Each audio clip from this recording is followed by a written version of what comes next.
Hello students, मैं विनोद कुमार। आज हम फोर्थ लेसन करेंगे फर्स्ट बुक का अल्टरनेटिव सेंटर्स ऑफ पावर, सत्ता के वैकल्पिक केंद्र। इस चैप्टर में हम ये स्टडी करेंगे कि जो विश्व है वो दो ग्रुप में बट गया था। अगर हम बात करें तो जिसे हम बाइपोलरिटी का नाम दिया था, यूएसए और यूएसएसआर। परंतु इसके साथ साथ एक अल्टरनेटिव सेंटर भी जो उभर कर सामने आ रहा था पावर का, जिसे हम यूरोपियन कंट्रीज यानी यूरोपीय संघ कहेंगे, उसके विषय में ही हम इस लेसन में चर्चा करेंगे। सबसे पहले हम बात करते हैं यूरोपीय संघ। सेकंड वर्ल्ड वॉर के बाद अगर हम बात करें तो यूरोपीय इकोनॉमी जो है वो काफ़ी चकनाचूर हो चुकी थी। वैसे भी देखा जाए तो सेकंड वर्ल्ड वॉर ने जो 1939 से 45 तक चला था, एक्सिस और सभी प्रकार की कंट्रीज को इसने प्रभावित किया था। तो कहीं न कहीं सभी देशों की जो अर्थव्यवस्था है वो डगमगा गई थी। उसी में यूरोपीय संघ जो है, यूनियन जो है, उसकी अर्थव्यवस्था भी प्रभावित हुई थी। तो friendship between the European states, यूरोपीय राज्यों के बीच में प्रतिबद्धता और दोस्ती पैदा हुई कि इन्होंने क्या ये डिसीज़न लिया कि कहीं ना कहीं हम यूरोपीय कंट्रीज, जितनी भी यूरोपीय कंट्रीज है, वो आपस में एक प्रतिबद्धता और दोस्ती कायम करें ताकि इस समस्या से निजात पाया जा सके। इसी बीच में जो ट्राइमैन है उसने एक सिद्धांत दिया। ट्राइमैन ने जो सिद्धांत दिया वो था कि शीत युद्ध के समय सोवियत संघ के विस्तार को रोकने के लिए अमेरिकी नीति को ट्राइमैन सिद्धांत कहा गया था। अमेरिका ने जो नीति दी ट्राइमैन सिद्धांत शीत युद्ध से लड़ने के लिए, ट्राइमैन सिद्धांत की बात करें तो इसमें हमें मार्शल प्लान मिलता है। मार्शल प्लान की बात करें तो इसमें 3 पॉइंट्स हमारे पास जो उभर कर सामने आते हैं। मार्शल प्लान में जो है ये 23 अप्रैल 1947 से जो है शुरू हुआ।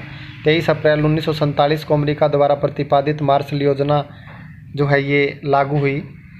इसमें देखा जाए तो जितने भी पश्चिमी यूरोपीय देश थे, जितनी भी वेस्टर्न कंट्रीज़ थी, वेस्टर्न यूरोपियन कंट्रीज़ थी, उनकी सहायता के लिए 12 अरब डॉलर जो है वो कार्यक्रम के लिए स्वीकार किए गए।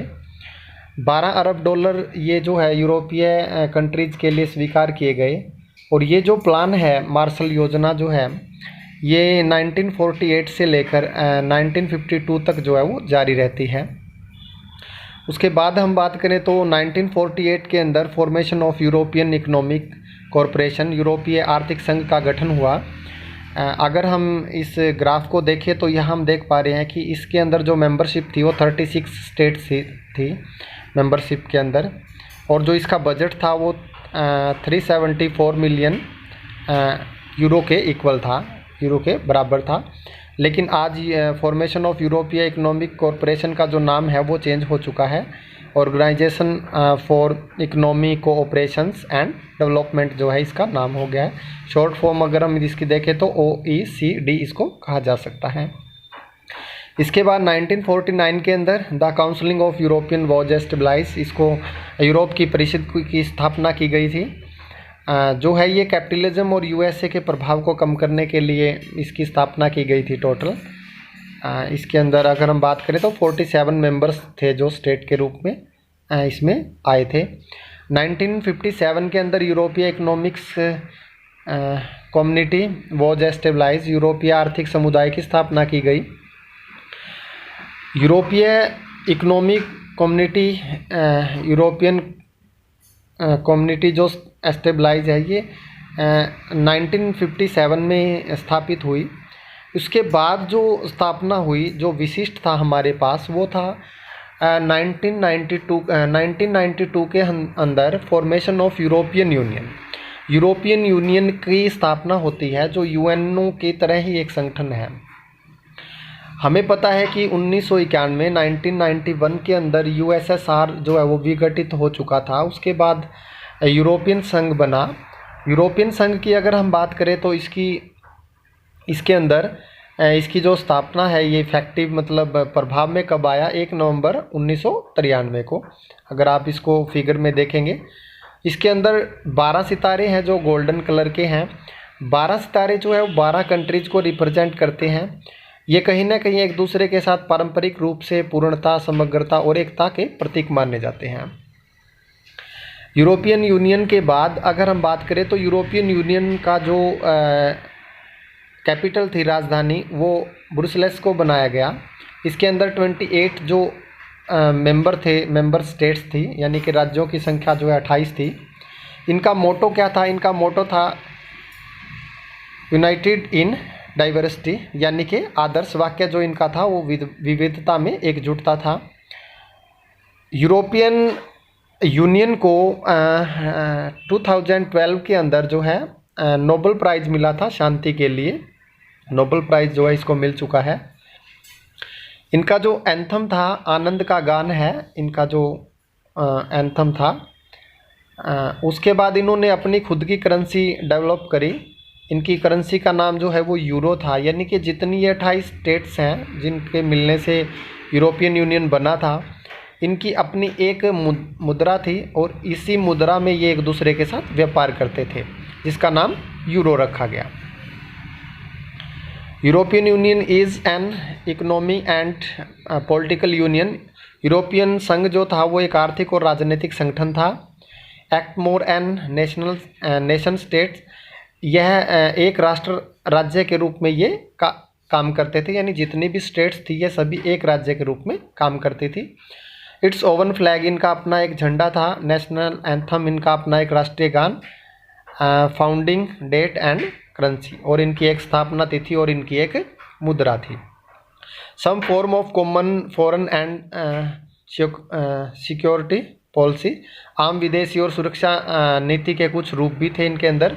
No constitutions for European Union, European Union का अपना कोई संविधान नहीं था। इन्होंने अपना एक संविधान इसलिए नहीं बनाया क्योंकि ये सभी स्टेट्स जो हैं ये अलग अलग थी, तो इन सभी स्टेट्स के अपने अलग अलग कॉन्स्टिट्यूशंस थे, तो इसलिए इन्होंने अपना मिलकर स्टेट्स का कोई संविधान नहीं बनाया। अगर ये अपना एक संविधान बना लेती तो फिर ये सभी स्टेट्स एक स्टेट्स में मेंशन हो जाते, इसलिए इन्होंने अपना कोई कॉन्स्टिट्यूशंस या संविधान नहीं बनाया।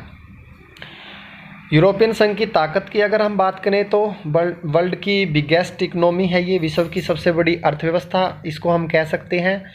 यूरो जो है, यूरो अमेरिकी डॉलर के लिए खतरा साबित हुआ क्योंकि अमेरिकी डॉलर जो है, अमेरिका की जो करेंसी है वो डॉलर है, लेकिन इन्होंने अपनी एक करेंसी बनाई जिसको यूरो नाम दिया इन्होंने। और विश्व व्यापार में अगर देखें तो इसकी सबसे बड़ी साझेदारी मानी जाती है शेयर इन वर्ल्ड ट्रेड, विश्व व्यापार के अंदर इनकी सबसे बड़ी साझेदारी है यूरोपियन यूनियन की। सिग्निफिकेंट रोल इन WTO और G8 G20, अगर हम बात करें WTO, G8 और G20 जैसी ऑर्गेनाइजेशंस में ये एक महत्वपूर्ण भूमिका जो है अदा करता है यूरोपियन यूनियन।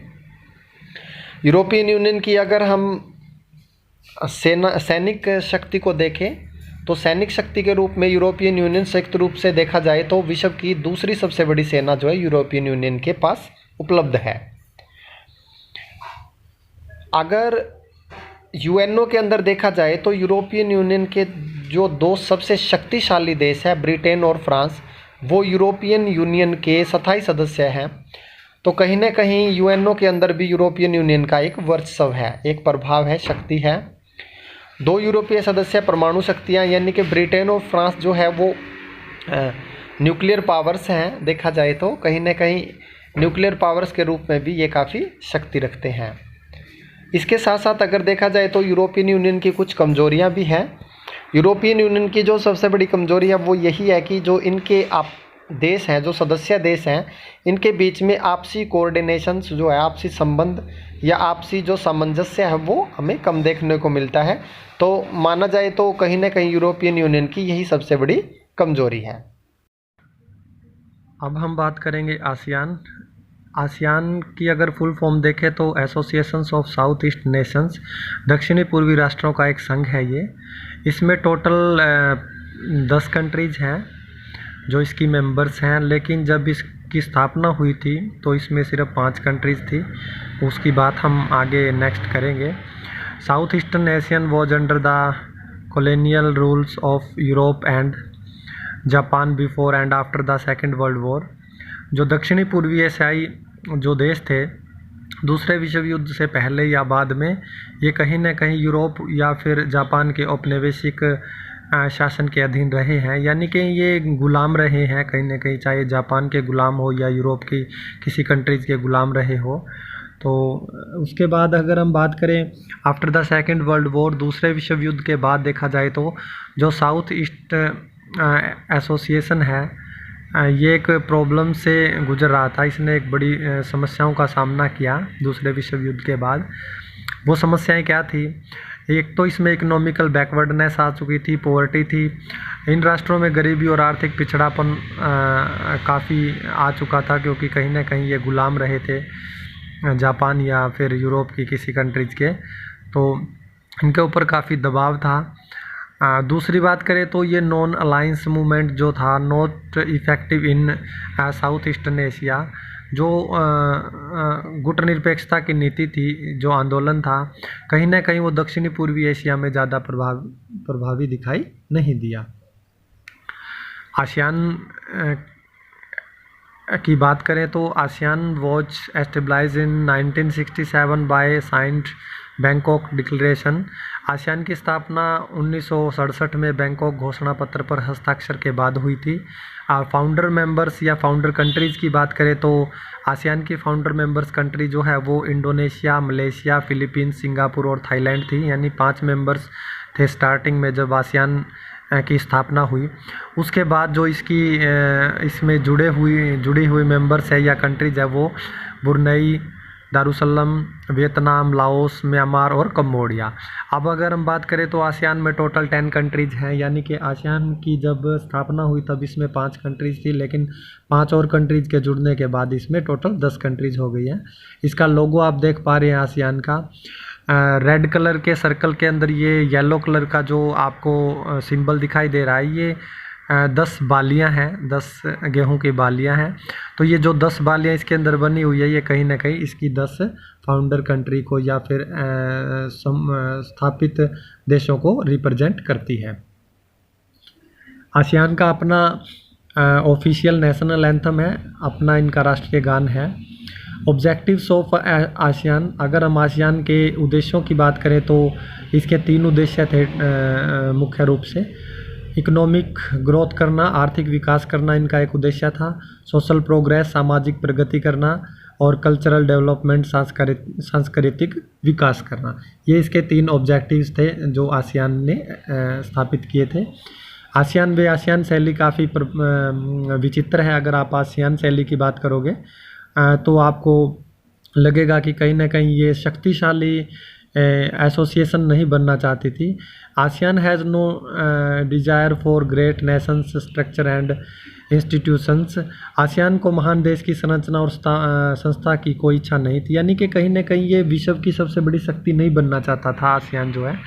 ये सिर्फ आसियान जो है वो maintaining informal and cooperative relations, ASEAN अनौपचारिक और सहकारी संबंध बनाए रखना चाहता था, यानी कि ये सिर्फ आपस में तालमेल स्थापित करना चाहती थी सभी कंट्रीज, जिनका विश्व की महाशक्ति बनने से कोई लेना देना नहीं था। आसियान की अगर हम बात करें तो ये अपनी संप्रभुता का सम्मान करता था, यानी कि कहीं ना कहीं ये अपने देशों की आपस में जो 10 कंट्रीज इसमें जुड़ी हुई है उनकी संप्रभुता या विश्व की अन्य देश जो है उनकी संप्रभुता सभी का ध्यान रखने वाला एक एसोसिएशन है। 3 पोलर है पोलर्स ऑफ आसियान। आसियान के 3 मुख्य स्तंभ माने जाते हैं। वो 3 स्तंभ क्या है? आसियान सिक्योरिटी कम्युनिटी है, आसियान सुरक्षा समुदाय, दूसरा है ASEAN social cultural community, ASEAN समाज सांस्कृतिक समुदाय, और जो तीसरा है वो है आसियान इकोनॉमी कम्युनिटी यानी आसियान आर्थिक समुदाय। द आसियान सिक्योरिटी कम्युनिटी, अगर आसियान सुरक्षा समुदाय की बात करें तो territorial dispute between the members should not escalate into armed conflicts. अगर हम बात करें तो इनके सदस्य देशों के बीच में अगर कोई क्षेत्रीय विवाद स्थापित हो जाता है तो वो सहस्त्र टकराव तक नहीं जाएगा। अनहोल्ड्स पीस कोऑपरेशंस, अगर हम बात करें तो ये एक दूसरे के साथ शांति, सहयोग, गैर हस्तक्षेप और राष्ट्रीय मतभेद और संप्रभुता अधिकारों का सम्मान करेंगे। यानी कि ये जो 10 कंट्रीज आसियान में जुड़ी हुई है, कहीं ना कहीं एक दूसरे की शांति, सहयोग, गैर हस्तक्षेप, राष्ट्रीय मतभेद और संप्रभुता का सम्मान करते रहेंगे। आसियान ने 26th आसियान रीजनल फोरम की स्थापना की।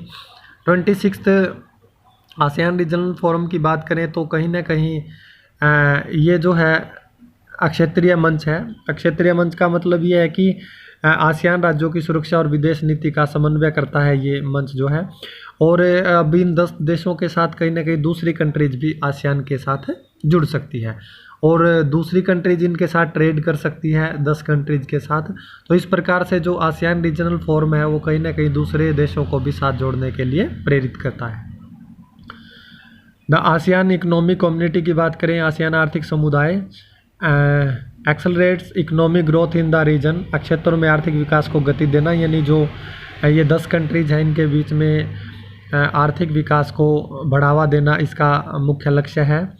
Improve the existence distribute settlement mechanism, मौजूदा विवाद निपटाना, यानी कि अगर इन देशों के बीच में आपसी कोई संबंधों में अगर टकराव पैदा हो जाता है तो कहीं ना कहीं ये उसको बातचीत से सुलझाने का काम करेंगे और आपस में सशस्त्र टकराव तक नहीं जाएंगे।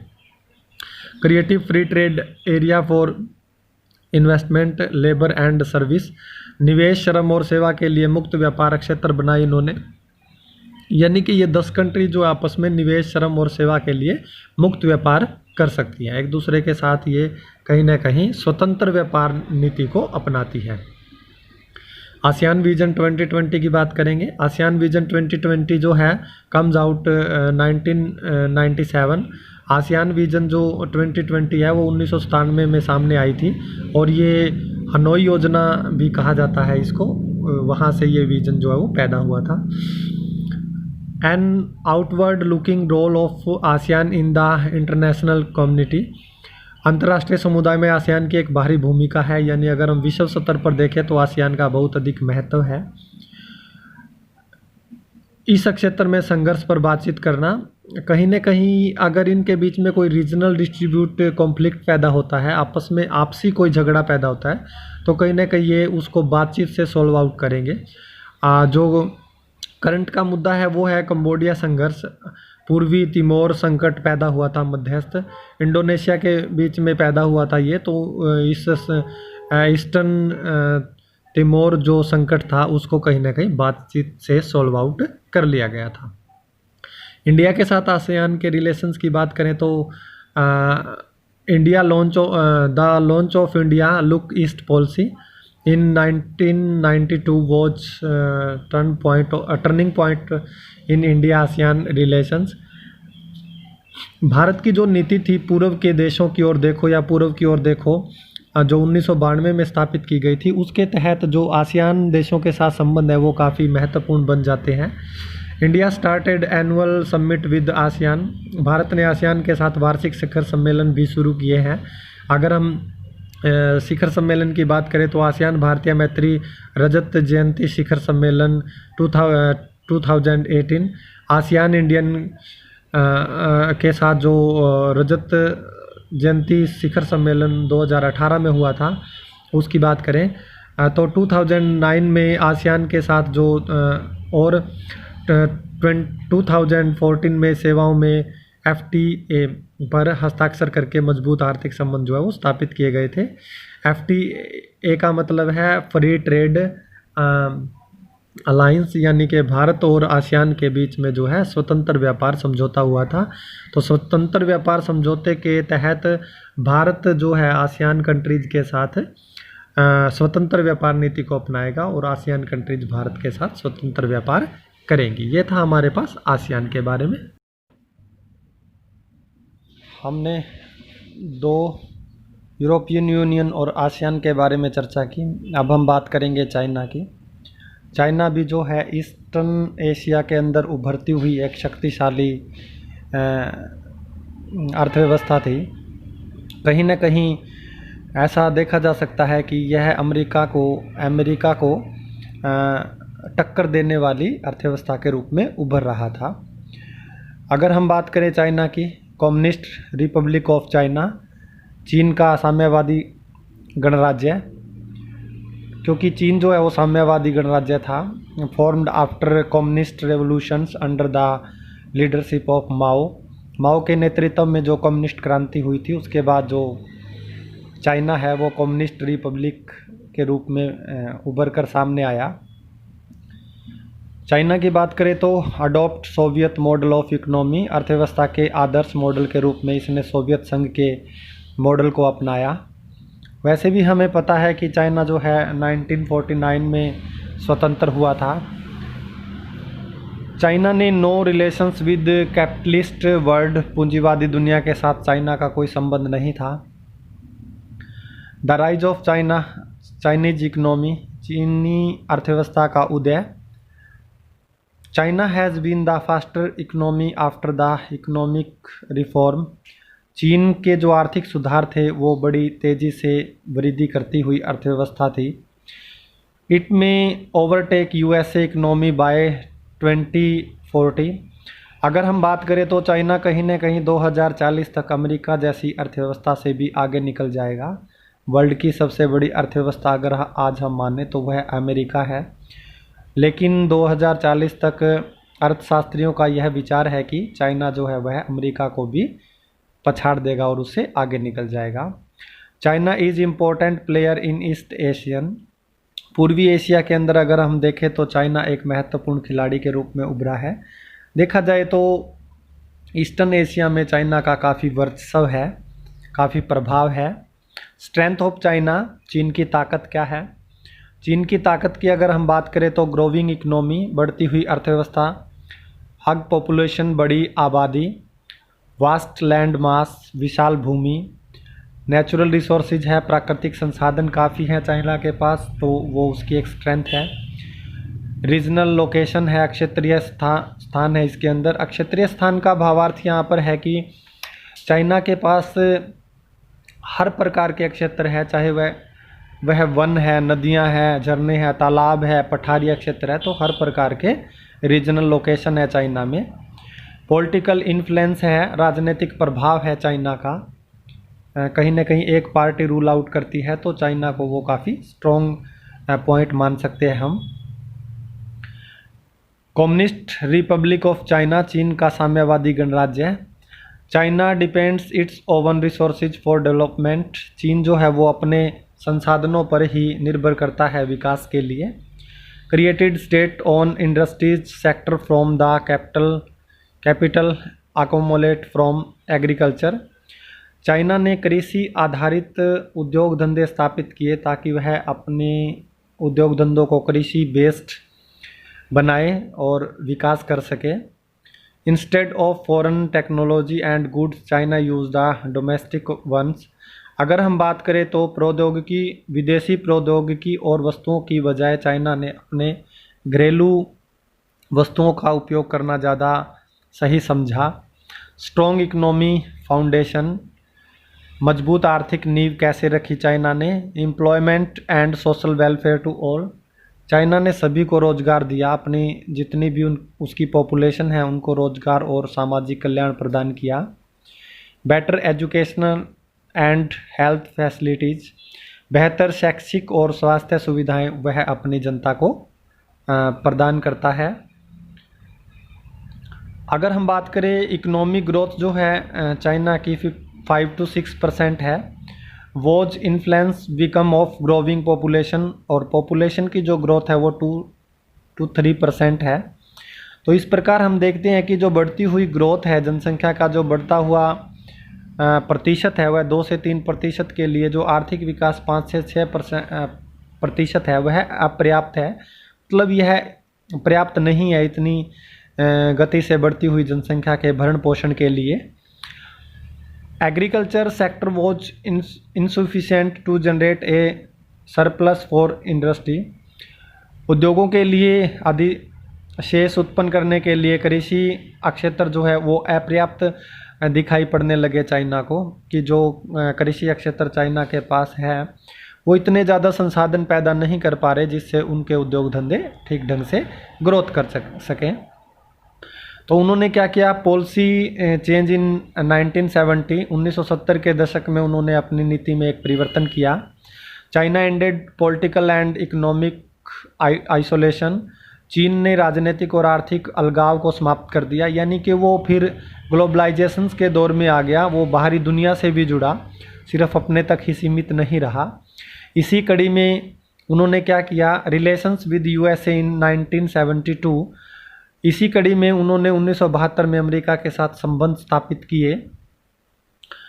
फॉर मॉडर्नाइजेशंस इन 1973, 1973 में 4 आधुनिकीकरण का प्रपोजल लेकर आए, जो हमारे पास जोई एनलाई का ये प्रस्ताव था, जिसे 4 आधुनिकीकरण का सूत्र कहा जाता है। Modernisations in industries, science, agriculture, technology and military, उसके जो 4 आधुनिकीकरण का जो सिद्धांत था, उसमें विज्ञान, कृषि, प्रौद्योगिकी और सेना में आधुनिकीकरण की बात कही गई। ओपन डोर पॉलिसी अपनाई चाइना ने 1978 के अंदर, 1978 में खुली नीति अपनाई। अगर हम बात करें तो डेंग जियाओपिंग ने एक अनाउंसमेंट की, उसके तहत उसने चाइना के द्वार जो है वो फॉरेनर के लिए खोल दिए, यानी कि जो विदेशी लोग हैं या जो विदेशी कंपनियां हैं वो भी चाइना में अब अपने उद्योग धंधे जो है वो स्थापित कर सकती है और वो चाइना के अंदर इन्वेस्टमेंट जो है वो कर सकते हैं। इसी को ओपन डोर पॉलिसी का नाम दिया गया। चेंज इन चाइनीज इकोनॉमी, चीन अर्थव्यवस्था में बदलाव कैसे आया। 1982 में प्राइवेटाइजेशंस हुआ, एग्रीकल्चर का, कृषि का निजीकरण कर दिया गया, यानी कि जितने भी कृषि क्षेत्र था या कृषि योग्य भूमि थी उस पर सरकार ने अपना आधिपत्य स्थापित कर लिया और उसका निजीकरण करके उसको अपने हिसाब से जो है मेंशन किया।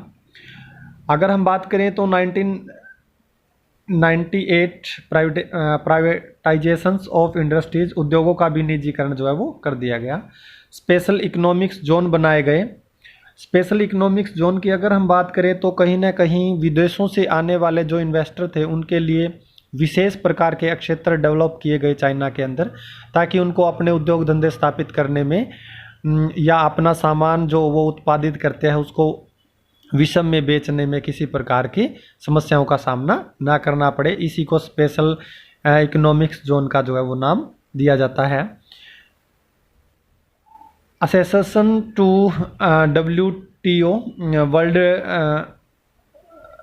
ट्रेड ऑर्गेनाइजेशंस में जो चाइना ने प्रवेश किया वो 2001 में किया।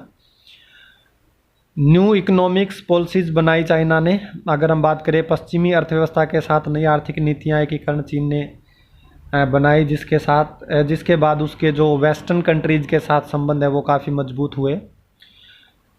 China becomes an important player in regional and as well as international level. चीन जो है वो क्षेत्रीय के साथ साथ अंतर्राष्ट्रीय स्तर पर भी महत्वपूर्ण खिलाड़ी के रूप में उभर कर सामने आया। इशूज इन चाइनीज इकोनॉमी, चीनी अर्थव्यवस्था के मुद्दे।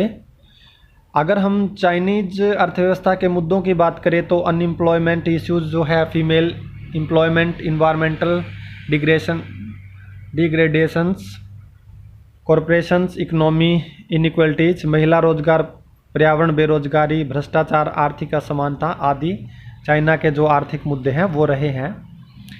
भारत के साथ अगर संबंध की बात की जाए, चाइना और भारत रिलेशंस की अगर बात की जाए तो India and Chinese has very limited political and cultural interactions before the colonial period. Bharat और चीन के उपनिवेशिक काल से पहले बहुत सीमित और राजनीतिक और सांस्कृतिक संपर्क रहा था। अगर हम बात करें तो hope a good India China relations after the end of colonisation. उपनिवेश के समाप्ति के बाद भारत और चाइना के संबंध जो है वो काफ़ी अच्छे दिखाई देते हैं। एक नारा काफ़ी फेमस रहा था, हिंदी चीनी भाई भाई, जो जवाहरलाल नेहरू ने जब इंडिया में रूल किया तो उसके अंदर